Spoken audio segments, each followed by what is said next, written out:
I'm excited. I'm super excited. We got a great evening ahead of us tonight. Zane, you want to introduce who we got on the show tonight? Oh, well, I would love to. Our first guest is the Rated G superstar, women's wrestling extraordinaire, Mary Elizabeth Monroe. Hi. Hey, Mary Elizabeth. Hello. How are you? Extraordinaire, huh? I'm excited now that I found that out. That's pretty cool. Hey, let's get right into it if we can. Give us kind of for anybody that's listening that isn't familiar with you, kind of give them a little rundown of who you trained with and how long you've been out there and you know what you're looking to accomplish in your career. Well, I started out training at Heartland Wrestling Association in the Cincinnati, Ohio area, and I am actually currently training with Les Thatcher for his elite pro wrestling training camp at Christian Wrestling Association International. And so I'm training with him 3 times a week whenever I can right now. I've been actually, I think, the very first time I really started looking into training and getting into training would be 10 years this October. So I've been around for a while. I'm kind of working at it. Zane, you got any questions for Mary Elizabeth? Oh, well, you'd mentioned Les Thatcher, who will be on our program next week, so we're really looking forward to speaking with him. What made you think about going into the world of professional wrestling? The basic story is I was singing in a rock band in the Cincinnati area, and I was also waitressing. So I invited people that I worked with to come to one of our shows, and one of the other waiters said, "I will come see your band if you get your band to come see me wrestle." So that was how I found out. I didn't really know anything about wrestling or independent wrestling. Then I went to a show at HWA, and that first show, my very first experience with independent wrestling, I was hooked, and I knew that I had to not go watch it. I had to do it. I had to be in the ring. You know, it's kind of funny, but that's a story a lot of people tell. It's almost an instant obsession, isn't it? Mm-hmm. I mean, it's like a drug. People describe it that way, and it's this, you know, it's an addiction. It's like people get addicted to caffeine, but it's kind of the same thing. Like you can't stay away. It is the same thing. It's a little different because I suffer from the disease of addiction, but the problem with wrestling is there's no rehab or cure. So right. You're addicted for life, unfortunately. You can get off drugs. I proved that. You can't get out of the wrestling business once you're in it. You know, everybody always kids with me, so when are you going to get out of it? I said, when they put me in a pine box. Yeah.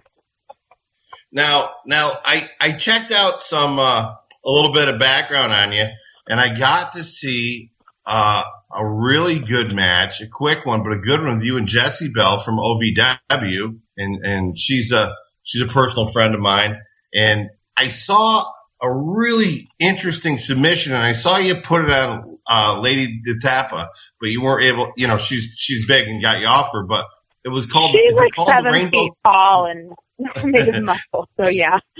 She's a beast, but, I'm really good friends with her uncle. I've known him for 20 years, but, you know, the thing is that, what is that? Is that called the Rainbow Cross, that submission you put on? That is what they called it. It's sort of interesting. I mean, how did you come up with that? I'm honestly, I wish I had a good answer. I think I just, a lot of things that I have done in wrestling and kind of come up with just, they're sort of instinct.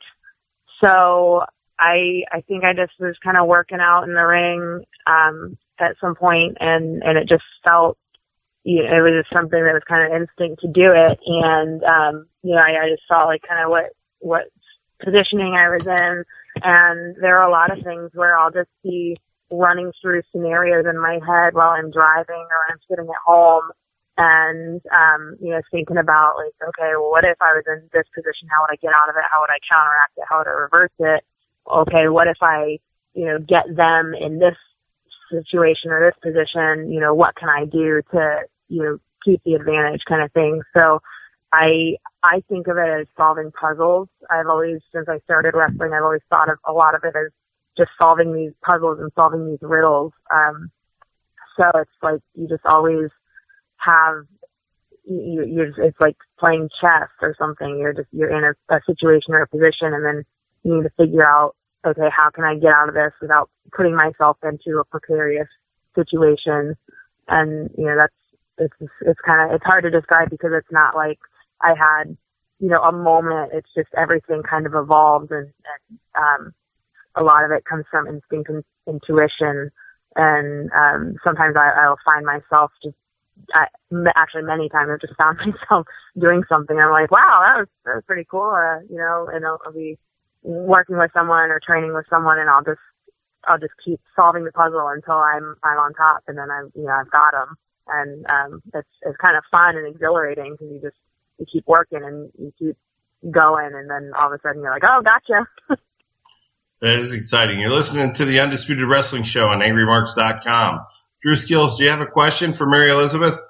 I have several questions for Mary. Mary, before we get started, let me ask you, please tell BJ I said what's up and how he's doing on his rehab. He just had knee surgery, right? Yes, I will tell him. He had actually ACL reconstruction in July, and I think July 13th, I believe, was the date of the surgery, and he's doing really well. He's recovering very quickly, which I knew that he would. He's very, very determined and works really hard, so he's been just hitting it hard with the therapy and really working to come back and be strong, and he's doing it. That's awesome. Yeah, I had the same surgery. I did the cadaver graft on the ACL. He did the patella graft, and which is, I think they say it's a longer potential recovery, but it ends up for someone who's really going to be using it to the fullest extent. They said that if he wanted to go ahead and do that, that it had, I guess, a better rate of success and kind of better strength, I guess. So he decided he'd go with the longer recovery and have, better chances of maybe it being stronger, hopefully. So. Awesome. Well, enough of him. I think he didn't want a death eye in his knee. Okay. Yeah. I told him, I said, make sure this guy's an athlete. Well, when he came out of surgery, I told him, they came out and there was a problem. They had to put a bovine tendon or something in. He said, what? No, they didn't. You got started. Yeah, you got started back in 2005. I had left HW. Was that still Cody's or was that post-Cody? It was Cody's, and at that time, it was after he had bought it from Les. Les would still come by periodically. So at that point, Cody was mainly running training, and then sometimes some of the other guys there. So like I loved it there because I got to work with Nigel McGuinness. I got to work with Matt Stryker, the real Matt Stryker. Yeah, the real one. Yeah. Those who know, those who don't, you won't get it. But, a lot of those guys, that were there, I got to work with, Chad Collier a little bit, Jimmy Yang, and then, of course, like John Moxley was training there. At the same time, Sammy Callahan came and started training there. So I was working with all those guys and got to, get in the ring and learn from a lot of different people and learn with a lot of different people. And then of course Les would come in sometimes and he would run training, and that was really cool because then I get that perspective. And then I was there for a couple of years, and then I ended up going and training with Junie Yang when he was running a training school for a little bit. And then I didn't really have a place to train for a long time because, like HWA was sold, and then things were moving around. There wasn't really, a school or a facility where we could go train. So, that was kind of a bummer. I learned how the other half lives because I got really spoiled having, a building that had the ring in there all the time, and I could go 3 times a week and get in the ring, or sometimes be like, hey, can we get in the building and, get some extra training? Like, I had that luxury. So, for a while, then I didn't have that, and I had to do the thing where I'll try to get to the show early and see if we can get in the ring for a few minutes and kind of practice and train a little bit and work out. But you can't go, hard, because then you have to be, ready to go for the show later. So, then the beginning of this year, I started training full time with Les again, and then his assistants, which one of the people that I had actually trained with previously as well is Tarek, and then BJ assists sometimes too. So I'm getting to learn from all 3 of them right now. Well, that's awesome, and you really had a great start starting with Cody and being able to work with all those people you talked about. Cody Hawk will actually be a guest here on the show later this month, so we'll get to talk to him then too. But I'll tell you what, in the last 2 years, you have really became prominent on the indie scene, especially in the Midwest. You're traveling around, you're doing your thing, and you're really doing a great job with branding yourself with ME, with the Mary Elizabeth and the Rainbows. Tell us a little bit about that, what got you started doing that, and how it's helped you. When I very first started wrestling, at the time I was living in St. Louis because I was going to school, so I lived there for a few years, and I wasn't able to come and train, so I knew I was going to get started, but I was just sitting there in my dorm room, kind of like chomping at the bit. So I was just watching things and thinking of things, and I was kind of just brainstorming the creative side, because I couldn't do the in-ring part. So, I started thinking about, okay, well, what kind of character, would I want to be, and what kind of name would I want to have? And as I thought about it, and as I heard, people like Jim Cornette, and this is attributed to a lot of different people, where they say, you don't really want to be a character, you want to be yourself, or some element of yourself with the volume turned up. And that's, that's something that's consistent with some of the really great wrestling minds. They all say the same thing. And, I realized that I shouldn't be really trying to come up with a character. I should think about who I am and what that is, and how that conveys to the audience. So I was a Catholic schoolgirl for 12 years. I did, all the school sports and everything. So I thought, I'm that Catholic schoolgirl kind of spirit squad, student athlete type person. So I decided I wanted a name that sounded like, just like a good Catholic girl, and, that kind of, pep rally girl, that student athlete sort of type person, and a name that would convey that. And I knew from the start that I wanted my initials to spell ME, because I thought, okay, there's so many phrases and things that I could come up with using, my initials spelling the word me. So, and I don't know if that's because I come from a family that are in sales and marketing, and they're, all good at that. So that's just how my brain works. But I was, from the get-go, was thinking about the catchphrases. So, that's when I came up with Mary Elizabeth. And then I think it was maybe a year or two in, probably around 2007, because I think I was actually working on a show in Cincinnati, and I think I'm trying to remember, a bunch of the guys, that was when BJ had come back, so he was there on the show, and that was when I was thinking, okay, I need to add a last name. So that was when I added Monroe, because I thought, okay, well, that kind of fits, that flows with it. And then the rainbow thing partly was, honestly, this is a legitimate story from when I was little.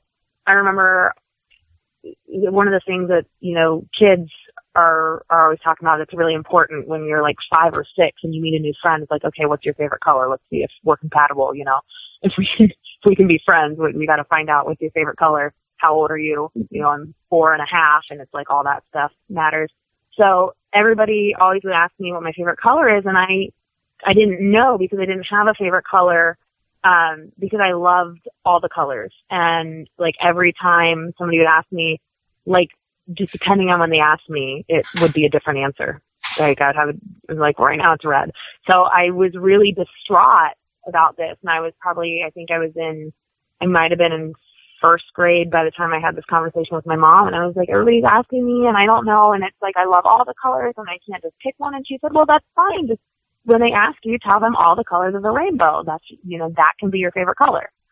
So then when I'm wrestling and I'm trying to brand myself and kind of make myself stand out, I'm trying to think, okay, well, what will my colors be? And every combination and every, you know, color I could think of, I'm like, well, this girl used it, or that guy used it, and this person got the lockdown on that. And I thought, okay, well, then all of them. Nobody's got all of them. So I started kind of making the rainbow my thing. And again, it's one of those things that's a real thing for me, where it's like, I love rainbows and I love all the colors and I don't want to choose. So I didn't. So, that ended up being something unique to me. And it's something that people, you know, really kind of, you know, latched onto, got into, and started to recognize as my thing. I hear some other people have started using it, but you know, that's fine. But that's kind of how it happened, and then it just evolved. And then, you know, the more people would see me, and then people, you know, would come up with their response to it, as far as like fans or other wrestlers. And then, you know, people would start to call me especially the kids, you know, call me, oh, the rainbow wrestler or rainbow girl, you know, but that's why it works, because it's like, I am the rainbow girl, and that's how they recognize me and know it's me, and you can remember me. So it's just kind of evolved, and now people, you know, tweet me pictures. They see a rainbow and they send me a picture of it, or they, you know, see somebody brought me some cookie mix that was for rainbow cookies, because he was at the grocery store with his 2 sons, and they were like, we have to get this for her, she'll love it. So he had to buy this cookie mix and bring it to me at a show, things like that. So, well, that's really cool, and Mary, it is working for you. I'm going to tag in my podcast tag team partner. Go ahead, Q.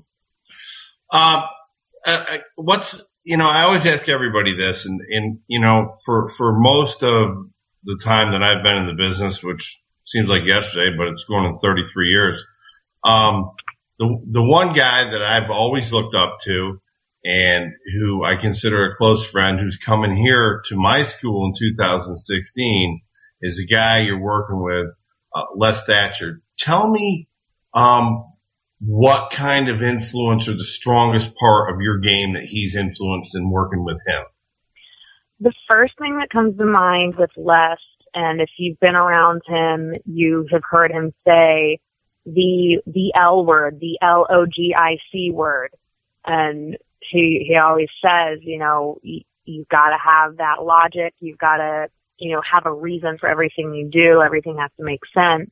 And if you're doing something just because you thought it looked cool or you saw somebody else do it, that's not a good enough reason.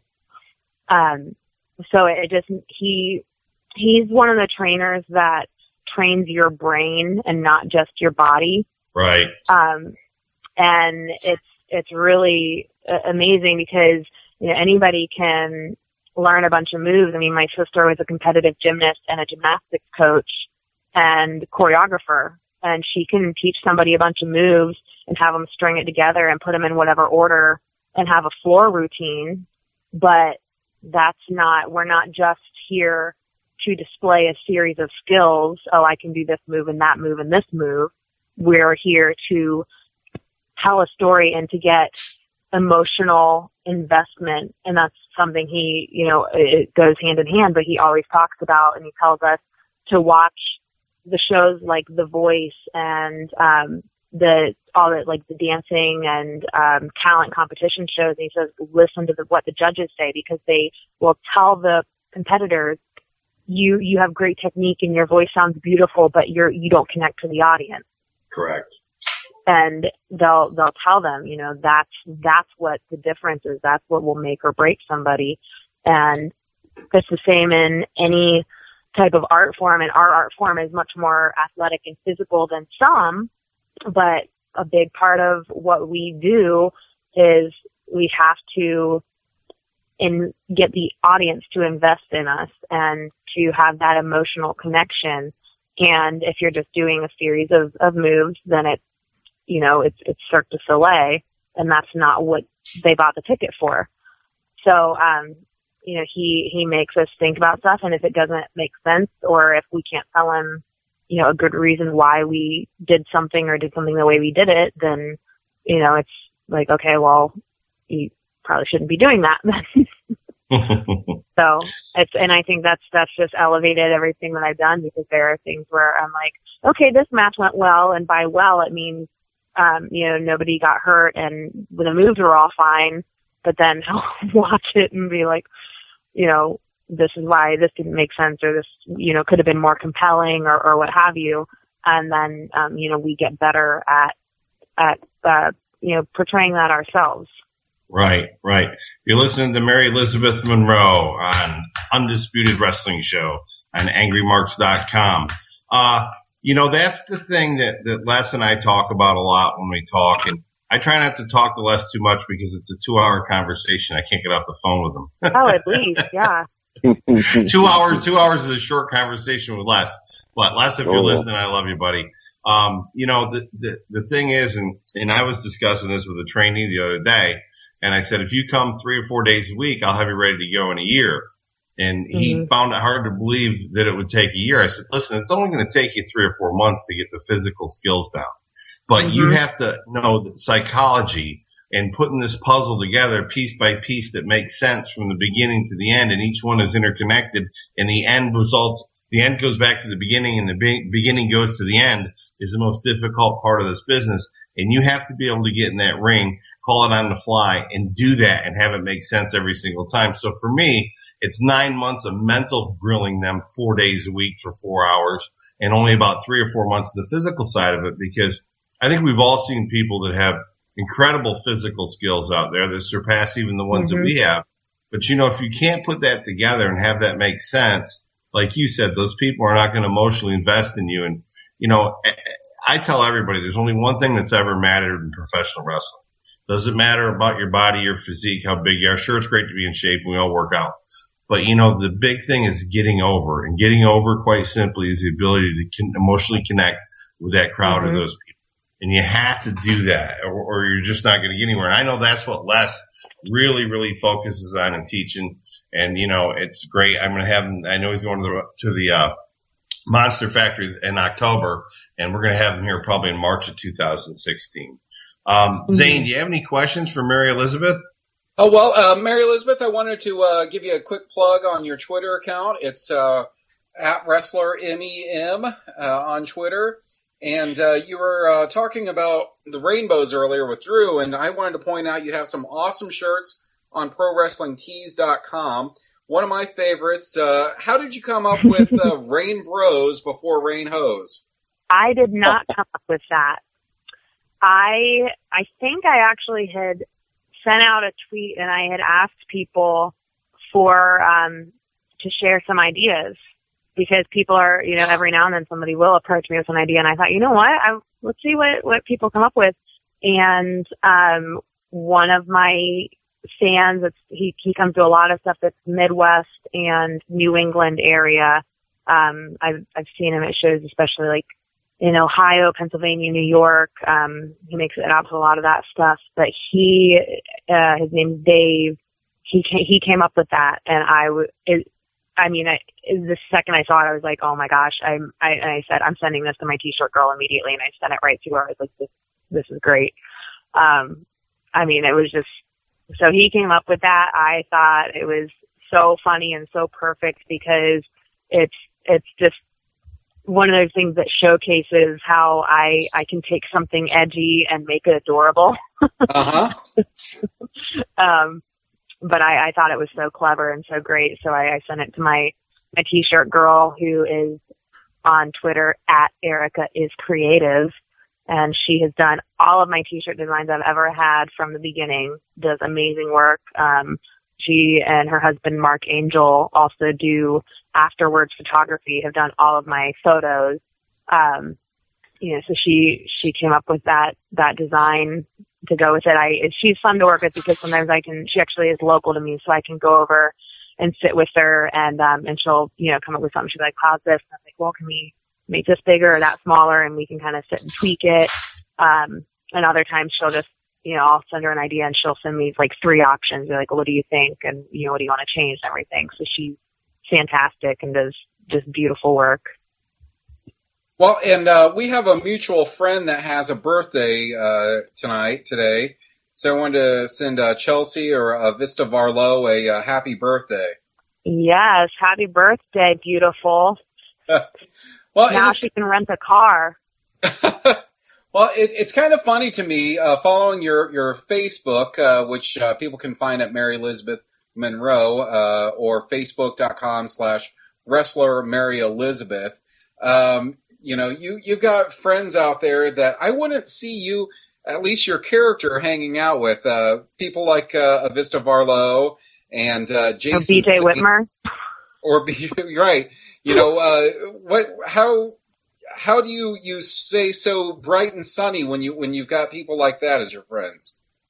Well, if you see whenever she comments on things, she actually, instead of pulling me to the dark side, she often finds herself getting pulled over to my side. And I think it drives her crazy because I think she feels like it's some sort of virus or something she's getting from me. But it's, the positivity is infectious. And that's, part of my, I haven't always been this way, but I think my outlook and philosophy for life has always been positive. And that's been, I don't know if that's, more genetic or more environmental or a combination of both, but that was how I was raised. That's how I've always been. So, more recently over the last couple of years, I've been really, more focused on just, keeping that positive philosophy and that positive outlook and, really like doing the things that I know will make me better and make me happy. And I've also always just been the type of person that I get along with a lot of people that, sometimes there's like the one person that nobody can get along with, but I can. And that's been my experience in school, at different jobs I've had. A lot of things it's like there's somebody that everybody mutually can't stand. And I'm like, they're fine. I can, cause I am like, I guess I've got the positive outlook. I'm pretty easygoing and laid back most of the time. It's not to say that if there's something I'm passionate about that you can't get me fired up, because that's, that definitely happens. But, it's about things that are important, and some things just aren't worth being upset about. It's like that, there's a quote that's been attributed to many different people, including Gandhi as one, but, that hate is like drinking poison and hoping the other guy dies. And it's like being upset or being mad is just, it's not going to help the situation. I'm very focused on, okay, what's going to help or change the situation. And if I can't change it, then I'm not going to dwell on it and be upset about it and make myself sick, because I think that really does affect the body on a cellular level.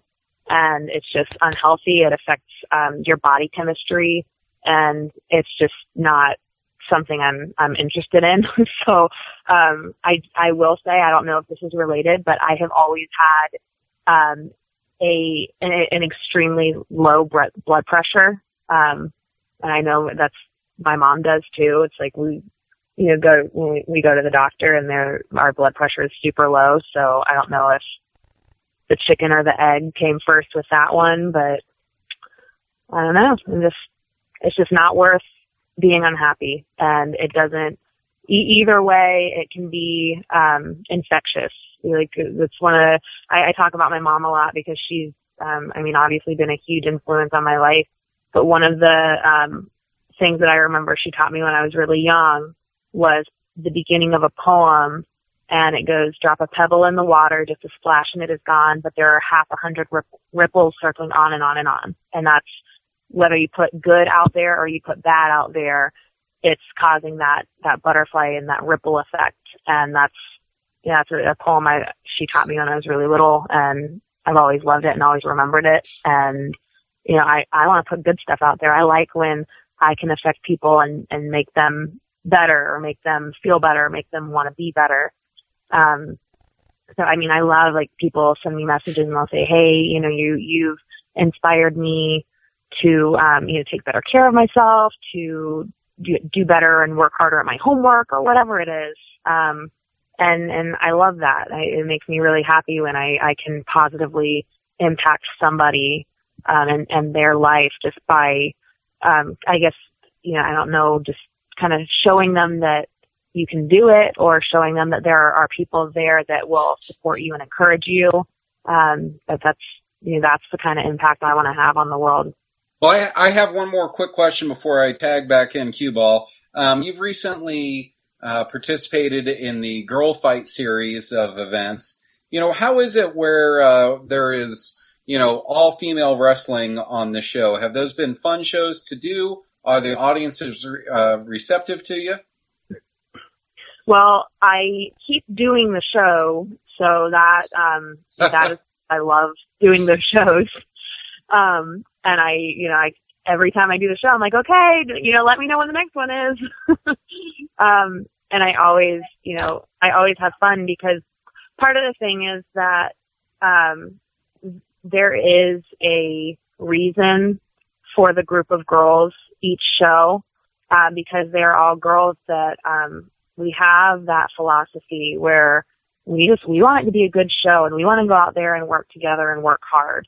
And, so it's like we've got a really fun, positive locker room where we can all, help each other and have that kind of a camaraderie. And it's just so great. It's when you've been in really toxic locker rooms, it's just so nice to be in a pleasant one where it's like we're all a team. We're all here to put on a good show and, put on the best show for the people that bought tickets tonight. So, and the audiences are receptive, but it's also, it's a group of girls that go out there and really work hard. It's not, there aren't any girls there or women, who are just there to get a cheap pop because they're chicks. And that doesn't happen, and it's not going to happen, obviously, on an all-female card, but it's a family-friendly show, too. So that's something that is stressed as well. It's like, we're there to be competitive athletes and put on a good, entertaining show. And, kids are there, families are there. We've got, all kinds of people, all types of demographics are at those shows. And, so we're there to work hard and put on just really competitive, exciting, fun, intriguing, emotionally connecting, storytelling matches. Everything that's what we're trying, and endeavoring to do there. Well, very cool. I'm going to kick it back over to Cue Ball. Mary Elizabeth, quick question for you. Where do you see yourself? You're 10 years in the business. Where do you see yourself in 5 years? As Drew was mentioning, the last couple of years, I've really, started to hit my stride and pick up momentum.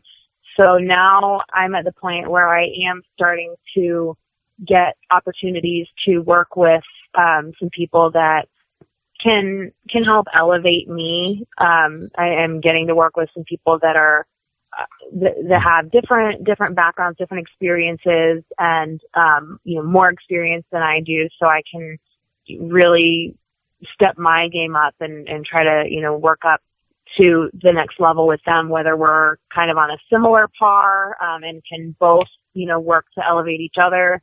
I'm getting the opportunity to just push myself and, try new things and have really good matches. And that's also related to the fact that I'm getting opportunities to work at some really well-known and well-respected wrestling companies. So I'm kind of continuing, I think, to pick up that momentum. And as that keeps happening and I keep training and keep getting better and getting more exposure, I just expect that to keep happening, because I'm working, I'm not tapering down. I'm working even harder. I'm on right now a new, nutrition and, training program that's, I'm really excited about and is really working. So I'm, kind of now pushing, okay, now let's go to the next level. Let's set the next goal.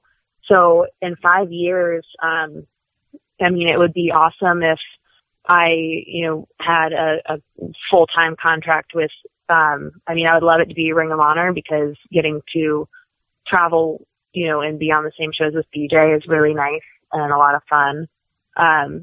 But just to be able to support myself with wrestling and wrestling related, opportunities is something that I want to do. And I believe that I can achieve that as I'm seeing, what's been happening for me and what I've been making happen. I'm starting to see that is an achievable goal.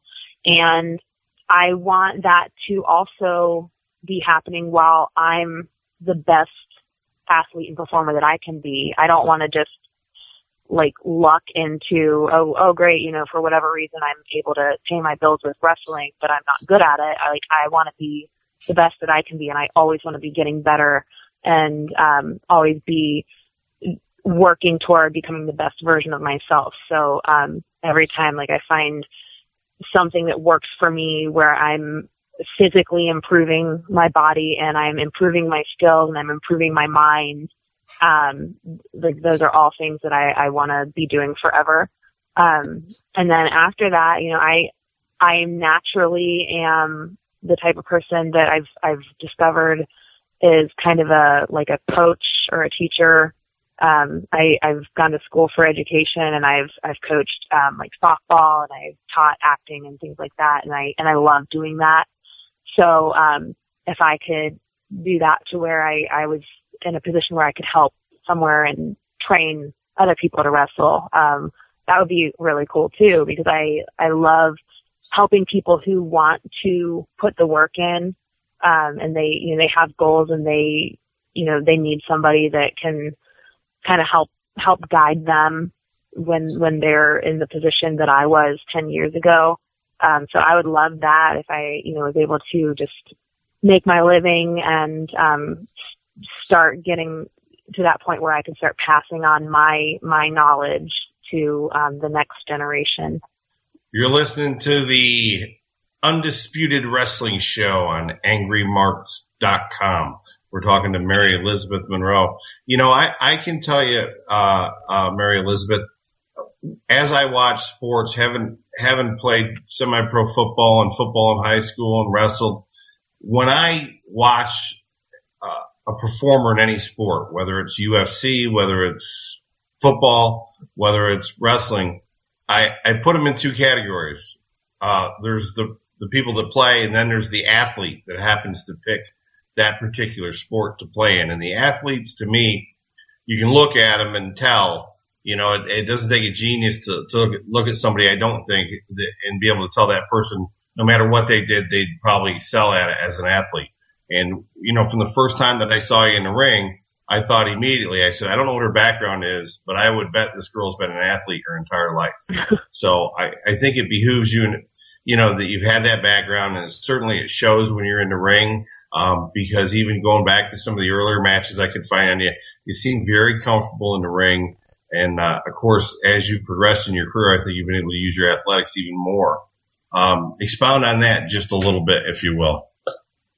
Well, you're definitely right. I've been active and athletic my entire life. And that's anywhere from I was taking dance classes from when I was really little. I was doing gymnastics.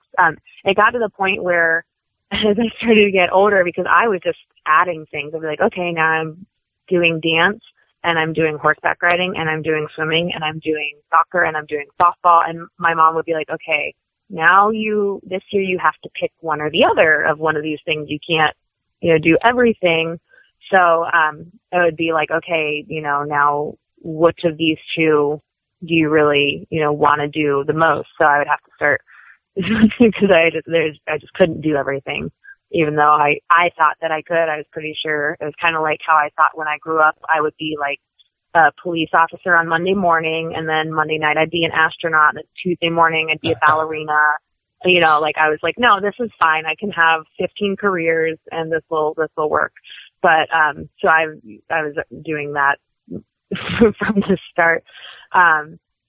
So I've had experience in, I did soccer, volleyball. I was pretty good at volleyball and I really liked that, but, that was one that essentially everything ultimately made way for softball.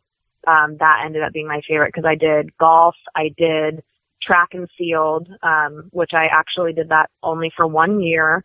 And the reason was I was a pitcher in softball, and the track coach's daughter was in my class, and she said, we don't have anyone that can do shot and discus. Will you do track and field this year? And I said, well, I don't know how to do it. And she said, no, my dad will teach you how to do it, and then you can compete this year. And I said, okay, whatever. So that was the only year I ever did track. I never quite got the hang of the shot put, but at that point it was kind of like I was sort of a warm body, but I got really good at discus. And I think I call it accidentally, but I won something like state or something in discus because there was this one girl who was so good at discus. I mean, she was always throwing 10 feet further than I could, and I could never, she was 10 feet further than everybody. And I was kind of getting the hang of it. I was getting better, and I was throwing pretty well. I was respectable. I was, beating some people, but this girl was just whooping everybody every single meet. And it just so happened that the particular night for the state competition, her throw by a fluke, for whatever reason, was about 10 feet shorter than usual. And for some reason, I have no idea why, maybe it was just I finally just got the hang of it, my throw was about 10 feet further than my normal throw. And I think I beat her by like inches because it was like, it was something where we both, or maybe it was like maybe she was throwing even further than 10 feet past me. She was throwing way past everybody. But it was like something where she threw a considerable amount shorter. I threw way further than usual, and I just barely beat her that one night. But I had fun with that, but it was just, for the 1 year. And then I did horseback riding, swimming, everything, karate.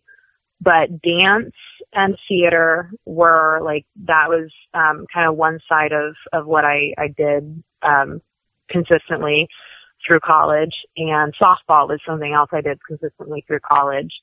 And both of those things were to the point where I ended up doing some coaching for a high school fast pitch softball team, and with dance I helped with some dance classes and some theater camps and things like that. So that was also partly why when I first saw wrestling, it was like, okay, I don't have to deal with the conflict between my theater department schedule and my athletic department schedule, and I can do the performance, and I can do all the stuff, the show part, and I can do the competition and the athleticism and the physicality, but it's all in one. So it's not, they're not fighting each other. I'm not having to pick one or the other. So that was something that really appealed to me with wrestling, was I'm like, I can use my theater background. I can use my, love of history and literature, my artistic background, and, I can use my athletic background and everything, and put it all together. That definitely makes you a very well-rounded person in the business, for sure. You're listening to the Undisputed Wrestling Show on AngryMarks.com. Drew Skills, You want to finish up anything with Mary Elizabeth? What we got her on here. I know you're a big mini-me. Oh, yeah. I am definitely a man. I don't want to get heat with BJ, but you're looking fantabulous. You're doing great. I can't say anything other than that. I tell people all the time when I'm asked by promoters, who's a good female around, and you're always one of the first ones to come out of my mouth, if not the first one. You're doing great. I want to tell you that. I want everyone to know, anybody listening, any promoter that's listening that wants a female that looks like a diva but can wrestle like the men, Mary Elizabeth is your one. Thank you. Zane Paisley, want to finish up? Sure, Mary Elizabeth. Last week we talked a little bit about intergender matches. What are your thoughts on that? Do you ever participate where you fight a man? And what are your thoughts on that growing industry within pro wrestling? Well, first of all, when I first started wrestling, and even now in training, I'm always training with the men because that's how it is. Sometimes there'll be another woman in a training class, but most of the time I'm the only female. So I'm already always training with the men, but also partly because there are fewer females, sometimes there'll be a show where there are no other women, and especially when I very first started, the options were you can wrestle a guy or you can sit on your butt, and I wanted to wrestle. So I actually did a lot of intergender matches when I first started. And the other thing about that is that even if you have a few girls, there are only so many combinations of matches you can do with 3 or 4 girls. And eventually it just gets stale, and people, they've kind of already seen that combination. And I think when you keep working with the same people, you start to get stale, because it's like you, it's kind of like, this is how my brain works. It's like inbreeding of your training and styles. It's like it just gets so diluted because you're not getting any new outside influence to, change anything up, and it just all becomes, it has the potential to become, just repetitive and stale. And then, but with the men, if you've got even just 10 or 15 guys on a roster, you can come up with so many more combinations, where it's like by the time it cycles back around, it's been a while. So the guys can just kind of keep working with different guys and working programs with different guys, and it's not a big deal. But with the women, it's just like, well, we've already seen that, or we've seen you two wrestle each other 100 times. And, so to be able to have that variety and work with different people, then you have to wrestle the men. So, when I started, I was doing a lot of that. And then, as I kind of continued, then I was able to start traveling a little bit more and working with different women in different areas.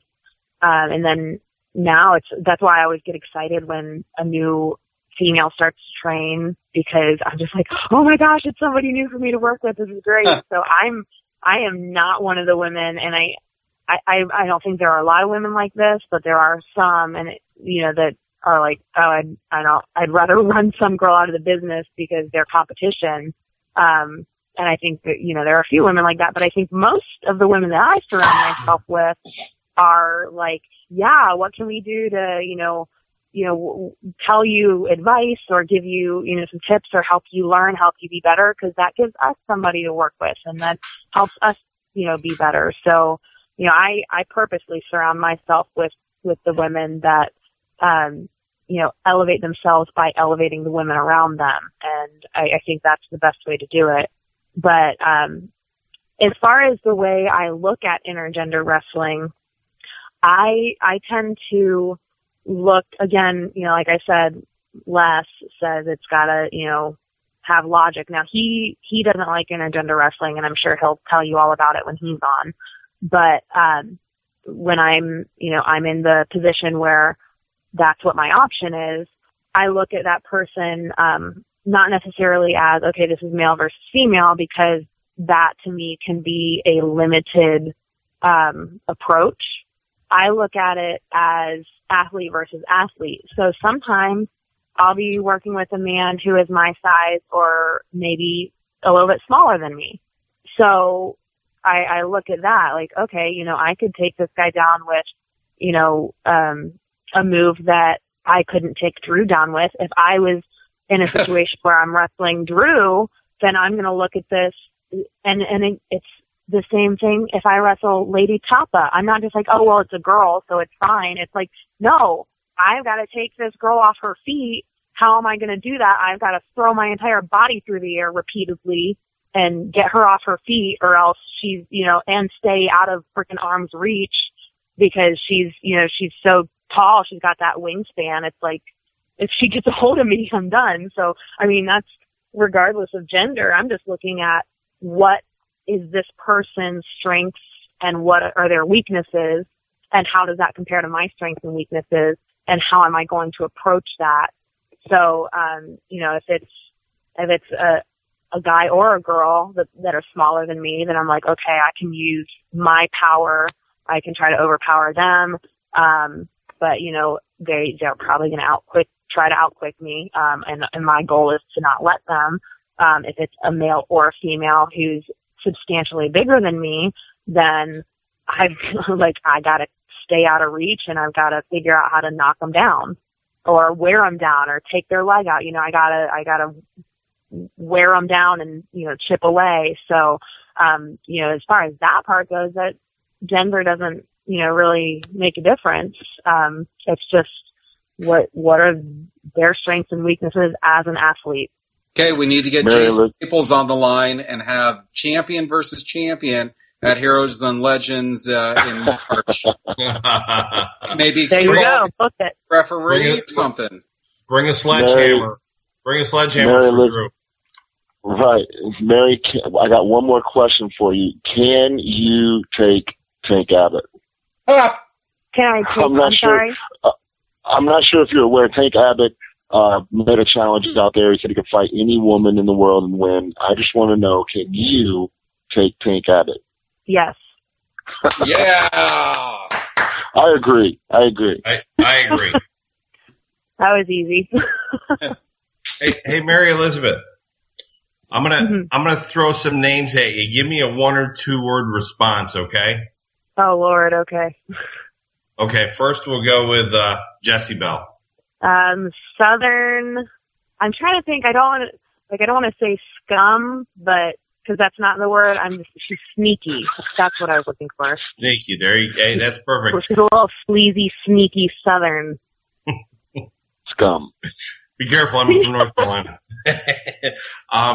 Crazy Mary Dobson. Oh my God. She's such a hard worker, so determined. I don't know. She's a cool chick. Yeah, she used to bombard me with matches a couple years ago, asking me to critique this, help me with this. I said, she's come so far in such a short period of time. I think she's just incredible. How about Lady the Tapa? Okay. First of all, she's freaking gorgeous. She's so stunning. But she's a beast too. So it's like, you know, can't get distracted by that. But yeah, I don't know. I think I know this is more than like a couple of words, but I loved working with her because she is so physical. She's a lot like me. It's like we were just like, all right, let's go, you know, and we were both kind of just have that same style of just that physicality and intensity. Beautiful. This is what you get on the Undisputed Wrestling Show on AngryMarks.com. Quick question. Favorite opponent. Now, not your favorite person, your favorite opponent, the one that you click with the most, the one you're the most physical with, whatever makes it your favorite opponent. Tell us who it is and why. My favorite opponent is formerly known as Jessie K, now going by Kennedy Brink. She and I are very similar, and just philosophy, attitude, and physicality, our build. So,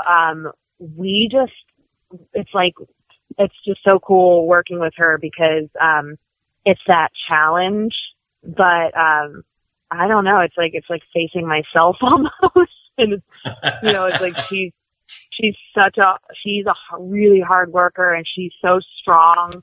So it's like she can do a lot of the same things I can do. So it's like, oh my gosh, I'm gonna get her with this, but it's like, oh no, she can get me with that too, and it's just it's fun because it's so back and forth, where it's like we're both, and we both are very physical, and we'll both just kind of try to wear each other down, but we're also both pretty tenacious. So it's like neither of us want to give up either.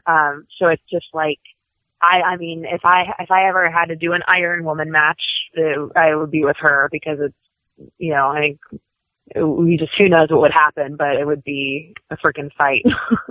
Right. Well, those are always the best, right? When you get in there with somebody that's equally as physical as you, and you just bring out the best in each other. Exactly, because she pushes me and I push her, and just we keep pushing each other, and it's like, just when you think we've got each other, toes on the line, if the line moves. Right, exactly. Those are just the best matches, and they do bring out the best in you, and I think they make you better all the way around. I want to give a quick shout out. We got some of my friends listening. We got Cat White in Canada listening to the show. Jeff Chambers, my buddy down in Mississippi, gets a new kidney October 15th. He's listening to the show. Greg Buck, referee from Tennessee, is listening in. And somebody you guys might know out there in Indiana, Damian Michael Cole, or as I call him, Run DMC, is listening to us. And let's send it back around to Zane. All right, Mary, to wrap up, can you give us your social medias again? So my Twitter is @WrestlerMEM. And then there are two ways you can find me on Facebook. I have just like a regular Facebook page that is facebook.com/Wrestler Mary Elizabeth. And then I've got a fan page on there that is facebook.com/Wrestler MEM. And then I have on all of those, I link like my Instagram and stuff. So if people do the Instagram thing, that's, I don't know what it is. It's something. It's linked. And then Twitter, it's or you already said that, @WrestlerMEM, and you have a Pro Wrestling Tees store, Pro Wrestling Tees / Mary Elizabeth Monroe. Yes, and it's the Mary Elizabeth Monroe in that I found out has to be all lowercase, because if you capitalize, then it tells you page not found. So it's case sensitive and it's all lowercase. Oh, okay, that's odd. So, or you can go just on the website and search for me. Usually if you put in, you get me and you'll get Crazy Mary, so you can buy both of our t-shirts. And, but before we have to let you go, what do you have to say to your fans that are listening right now? Oh, I'm trying not to come up with something really cliche, but, cliches, it's fine. Well, how about I just tell you what my shirt right now says? What? Don't think, just keep going. That is beautiful. And you just got out of training, and we really appreciate you spending an hour with us. That was really cool of you. We hope to see you down the line. Will you be in Fort Wayne in March? I believe I will. I had a brief little conversation about it, so I think that's the plan. What do you have coming up this weekend? Well, at the moment, I'm going to go do shoulders. And then I actually, this is one of the rare weekends. It's funny, I don't have any shows this weekend, but I got a freaking cajillion offers because I had a conflict. So, of course, then you get every offer ever. So I'm going to a Miami Hurricanes game with BJ on Thursday. They're coming up to play UC. And then I have a friend's wedding rehearsal dinner on Friday and her wedding on Saturday. So I'll probably be Saturday morning training. And then next week I have something, but it's not quite confirmed yet, so I don't want to say. But if you check out my accounts, on the social media, then I'll keep that posted. But October ended up being kind of a light month since I had to turn down 18 bookings. Well, thank you so much for spending some time with us. We really appreciate it. And all of our listeners, go check her out at @WrestlerMEM. Thank you so much.